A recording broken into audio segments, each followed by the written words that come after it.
Hand expression along with the electric or hand pump helps to keep up her milk supply. This is an old trick in raising the milk supply because the fingers on the skin provide a different stimulation than the plastic pump. It's quite simple, really. Suzanne and I are going to show you how it's done. First thing you need to do is wash your hands. So why don't you go ahead and do that. When you wash your hands, because you're using your hands on the breast, it's a good way to keep everything clean and keep the milk as least contaminated as possible. And another trick, while you open your blouse and get all ready for this, I'm going to put some hot water on this paper diaper. And I'm going to squeeze the water out, and this makes a really easy hot compress to put on your breast. And we use a hot compress on the breast because the heat and the warmth helps to open up your ducts and helps the milk to flow.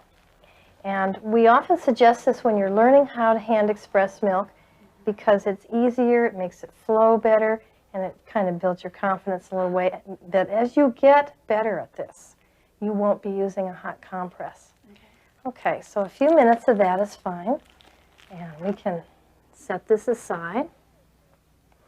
Now, what I'm going to do is show you another trick for getting started, and that's to massage your breasts.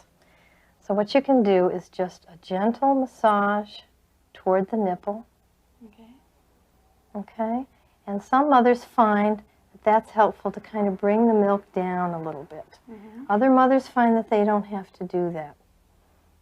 But that's another trick for getting it started. Okay? Now I'm going to show you the principle of where to put your hands on the breast. So I'll go ahead and do it the first time and show you how we do it. This is the nipple and this is the areola.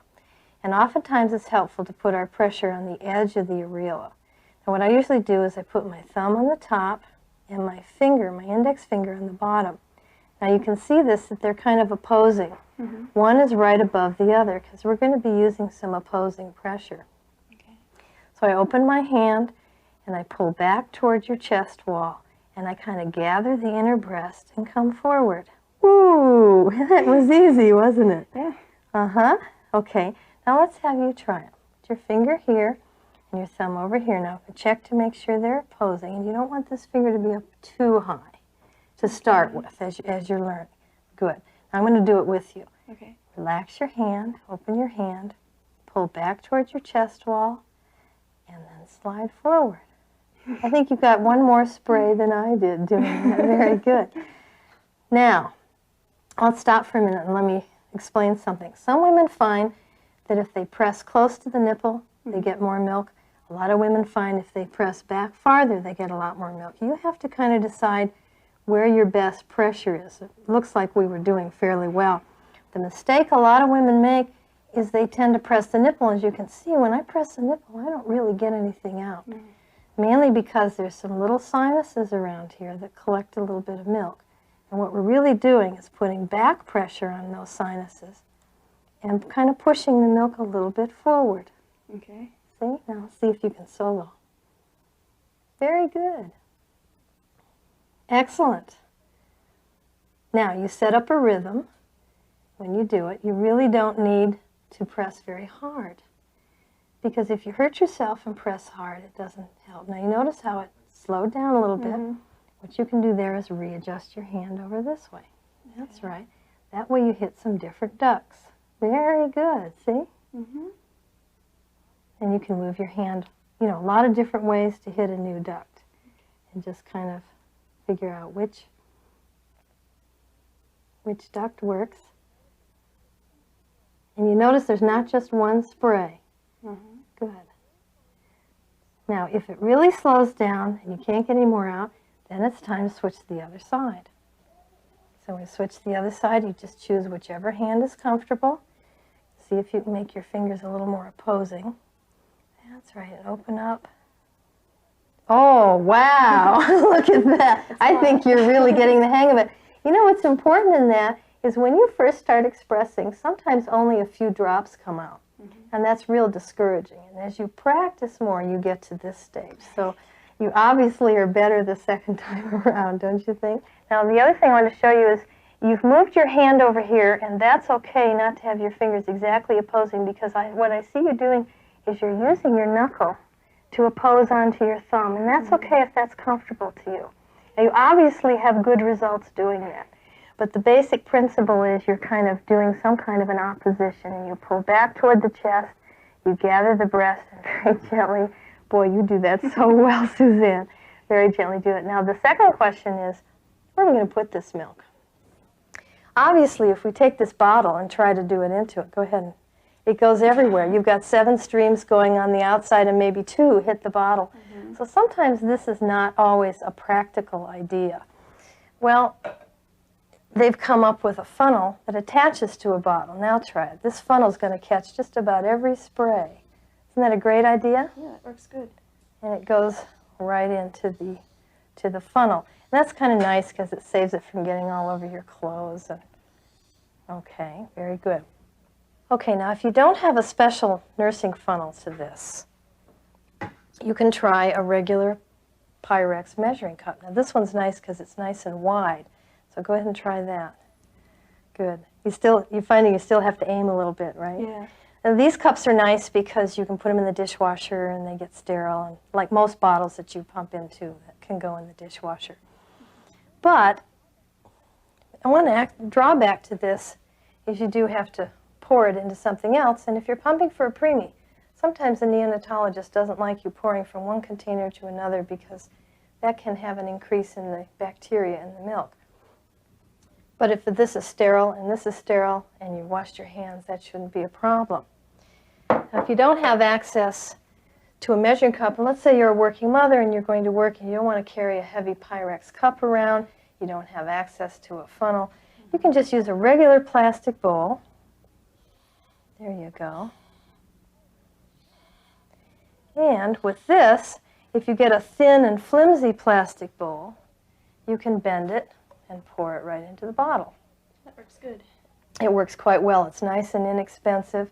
And of course, you'd have this all clean, washed with hot soapy water before you go to work. And you don't have to be as concerned about bacteria pumping for an older full-term baby as you do for a preemie. So this would work quite nicely. Now, one of the comments I want to make about pumping into this style of a pump is then you have to pour it into a bottle. And a lot of neonatologists are really favorable on mother's hand expressing rather than using a pump, such as even this other one that once you've pumped you have to pour it into the bottle. Because when the milk goes directly from your breast into the sterile container, there's hardly any contamination.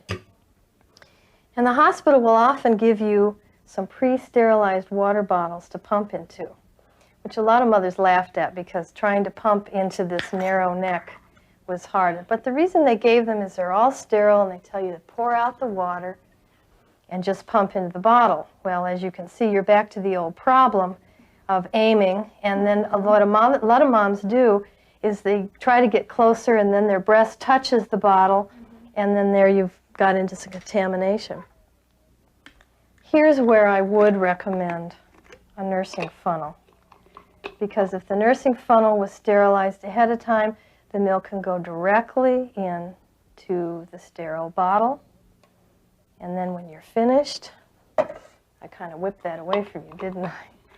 When you're finished, the cap can go on the bottle, and the preemie nursery will give you some pre-stamped labels with your baby's card stamp on it, and they can go right over the bottle like that, and the bottle can be put in the freezer or the refrigerator, whatever the neonatologist tells you to do, and then transported to the baby, and then all the nurse has to do is take this top off, put the bottle nipple on when she's thawed it out, and give it to the baby.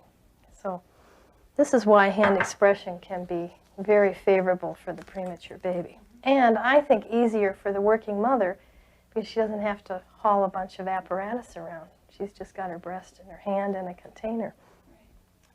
Some mothers like to put their milk in these plastic bags. Now, some clever mothers have figured out how to pump right into the bag. Let's try it. And using the top lip of the bag can act as a shield.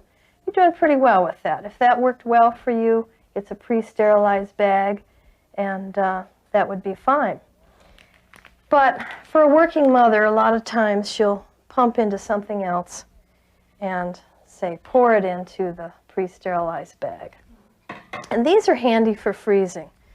You can take your own blank label, write the date on it, because if you're going to pump ahead for working, let's say you're not going to work for 4 weeks and you're going to practice pumping every day and save up the results of your practice, you really should date the bag so that you use your oldest milk first. So you would just put the date on it, and once you get the milk in, what a lot of mothers do is just put a twisty tie around the bag, and it's ready to go in the freezer. But some mothers have told us that the bottom seam of these bags can split on freezing because the milk kind of expands when it freezes. So what they've done is they use a double bag for that extra protection. In case the seam splits, you won't lose that milk. And then you could just put your extra twisty tie around that. And you also don't want to fill the bag all the way up because milk expands. You don't want to fill any container all the way up because when milk freezes, it expands and you'll pop the top off. So if you're pumping for a preemie, they'll tell you how much the baby takes. So put that amount in. And when they tell you the baby needs more, put that amount in. If you're pumping for working, you're going to be filling it up as much as possible. And what we usually suggest if you're pumping ahead for working, you haven't gone back to work yet, put it up in little 4-ounce amounts. This is an 8-ounce bag, and that way you won't be over full. And if the baby used more than 4 ounces, the babysitter could just grab another bag. Now, there's some special bags out in the market for premature babies, because some neonatologists worry about the kind of plastic that stores this milk. And they're a little concerned that in long-term storage, that plastic might leak into the milk. So there's some special nylon-lined bags for expressing. And you can pull them down and you can express right into them. Or with this kind of a bag, you might have to express into whatever container you had and then pour it into the bag, which would be a transfer. But these are all pre-sterilized bags, and they have an inner nylon lining, and they come with either a clip that goes on the top, or this one comes with a roll-down apparatus that works that way. And you just put your label on and put it in the freezer.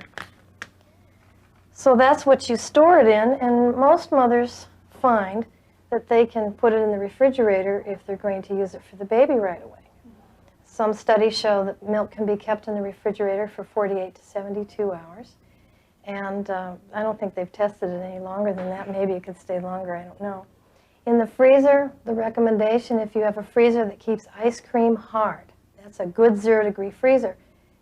If you're pumping for a preemie, the fats change after 6 months of being frozen. But I don't think you're going to keep it that long. I don't think a preemie mother or a working mother is going to need to keep milk in the freezer that long. So if you're just going to put it in the freezer and use it when you need it, it should work fine. So when you're pumping, one thing to remember is the fore milk or the skim milk or the lighter milk comes first, and the heavier creamy milk comes last. So the question is, if you're pumping while working, do I pump before I nurse the baby or after I nurse the baby? If you pump before, you might get more milk out. If you pump after, you get the heavier milk, which might make him sleep a little better. Some mothers do both. You just have to work out and see what works best for you. And we hope you have an easy time pumping, and we know that it can be easy.